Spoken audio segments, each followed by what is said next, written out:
friends, how are you? Welcome back in a new video. Today we're gonna tell about our project based on sustainable development and what is happening around this. First of all, we will introduce you to this environment for you to say, I am interested. So, the first topic is Chernobyl. I suppose that many of those who said this will know about Chernobyl, or more or less where it's. And you will say, what does this have to do with it? I don't even know. Well, I don't know. Mm. The city somewhere in space-time was home to just over 15,000 people. The city besides being the home for those people that a nuclear power plant with hardly any security protocol since the Soviet Union for those years was in decline, thus leaving this blunder. So let's start. The city became uninhabitable since a station near it exploded in less than 48 hours. The city was evacuated. Since then, it has not been inhabited again. The explosion was the result of poor planning and human error. This triggered an environmental catastrophe that had an impact throughout Europe. Many people consider it the most expensive in the story of humanity, but Chernobyl was an isolated event. The true tragedy of our planet is still unfolding within our globe, and we hardly notice it day by day. I'm talking about the loss of our biodiversity. And so we start the project More Ecology. Thanks, welcome. Next, we will give an introduction to ecology because we talk a lot about it, but do we even know what ecology is? For this, our partner Jamilet will help us.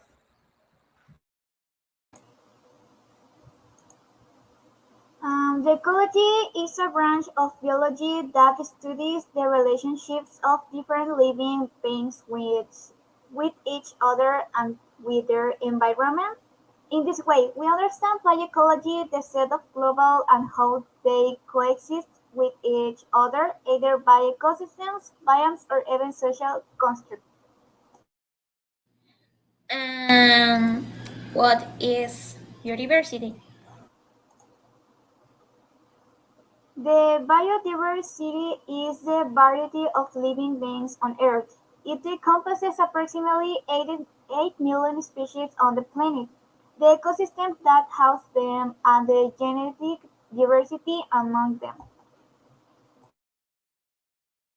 Thanks. But why knowing this is important? Let us know, Ian. This is the foundation that supports all life on land and underwater. It is released to all aspects of human health. It provides clean air and water, nutritious food, scientific knowledge, and medicine source, natural disease resistance, and climate change mitigation. Changing or removing one element in this intricate web affects the entire life system and can lead to negative consequences. Currently, the way we live is sending biodiversity into decline, and this is happening as a result of poor planning and human error. This takes us to a place where we could not live or subsist. The natural world vanishes. This evidence is everywhere, but today I will expose one of its causes: livestock. One of the biggest polluters on our planet, the society in which we live, has made us live over time that one of the biggest causes of pollution are companies. However, it does not as much as agriculture, or in another case, transport does. It pollutes, but it's not do it as much as livestock. And among these four, the one that pollutes the most is livestock. Thanks. Now, knowing this, It's important for me to recognize livestock as one of the biggest polluting factors. For this, I need my parent freedom. This activity consisted of the management and exploitation of the domesticated animals for the purpose of production. Focus on these four aspects: soil, water, air, and biodiversity will be carried out. Starting with the soil, to raise cattle we need a place space of hectare. When we use too much soil, it becomes infertile. Therefore, we have to migrate to new territories in order to produce. How is it done in the agriculture? It doesn't necessarily have to be for that reason. Perhaps it is to expand territory and generate more economy. Many times man does not care, so we are capable of destroying territories, taking away the habitat of the another species, and even to save livestock, we are capable of getting rid of the predator. So in this simple way and simply, we are affecting biodiversity and the soil. Let's continue with the water. We as human beings consume 2 liters of water a day, which will be 14 liters a week if we add the water with which we bathe, with which wash clothes, dishes, the bathroom, the patio, with which we make our food, among other options, a human being will spend between 35,000 and 45,000 liters a year of water to produce a kilo of meat, beef or pork. We have maintained the cattle. In the same way, we require water for its production, which is approximately 9,000 to 50,000 liters of water only for the production of a kilo of meat.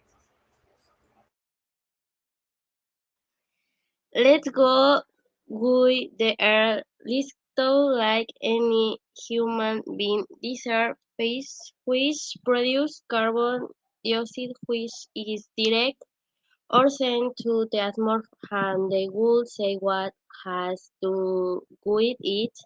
Livestock produce 18% more carbon dioxide than transportation, and this is the main cause of the greenhouse effect. This is a natural phenomenon and it may be bad, but in part it benefits us. But as the saying goes, everything in excess is harmful and this either products global warming which is the cause of different catastrophes on our planet.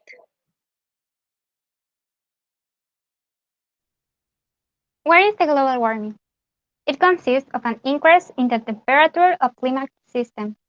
It results from the entrance of the greenhouse effect, a process in which the thermal radiation emitted by the Earth is trapped in the atmosphere by gases. Their presence is natural and necessary to maintain the planet temperature at habitable values. The problem is that the emissions of gases such as methane or nitrous oxide have skyrocketed compared to the pre-industrial era. Recent anthropogenic GHG emissions are the highest in history, the cause of global warming, a product of human activity.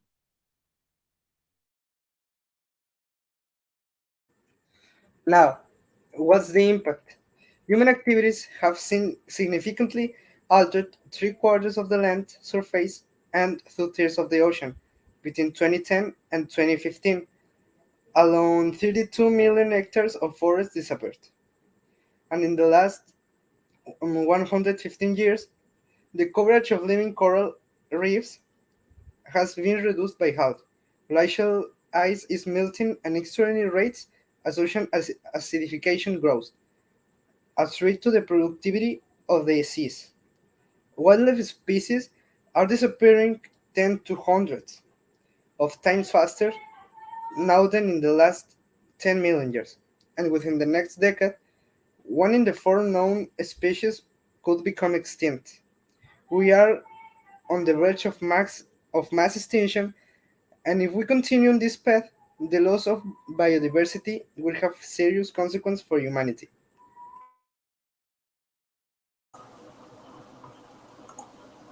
Science predicts that if I were born today, I will witness. The Amazon rainforest will be devastated until it can no longer produce enough moisture. It will degrade to a dry savanna, causing a catastrophic loss of species and altering the global weather cycle. At the same time, the Arctic will be free of ice in the summer. In summer, without the white ice cap, lake solar energy will be reflected back into the space, and the rate of global warming will increase.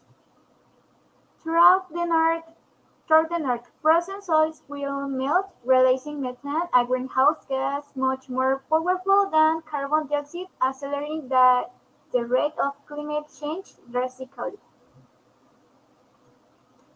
As the ocean continues to warm and become more acid, coral reefs around the world will die, populations will decline. World food production will enter a crisis when the soil will become infertile due to overexploitation, pollinating insects will disappear, and the weather will become increasingly unpredictable. Our planet will be 4 degrees Celsius warmed, large parts of the Earth will be uninhabitable, millions of people will be homeless as its mass extinction is underway.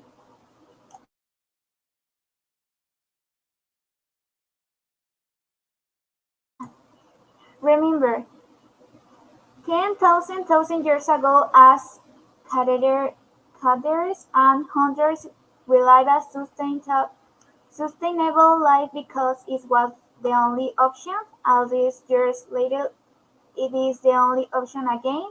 We need to rediscover how to be sustainable, change from being apart from nature to becoming once again part here.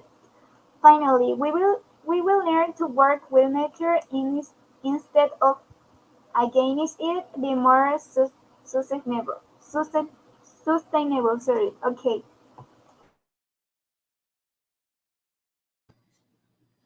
Finally, we will learn to work with nature. Instead or against it, be more sustainable, we need to change the undead side of nature, change all but habitats. Consumerism will destroy us and not only us, all the space on this planet. It's our responsibility to maintain this space. We do not if there is life in the universe, it does not matter. It's our life. It's difficult, the development. If every time we do it will keep the space, we care about what is not important. In the end, I think we will change time as humanity, as a society. With this, we concluded this transmission. Bye bye.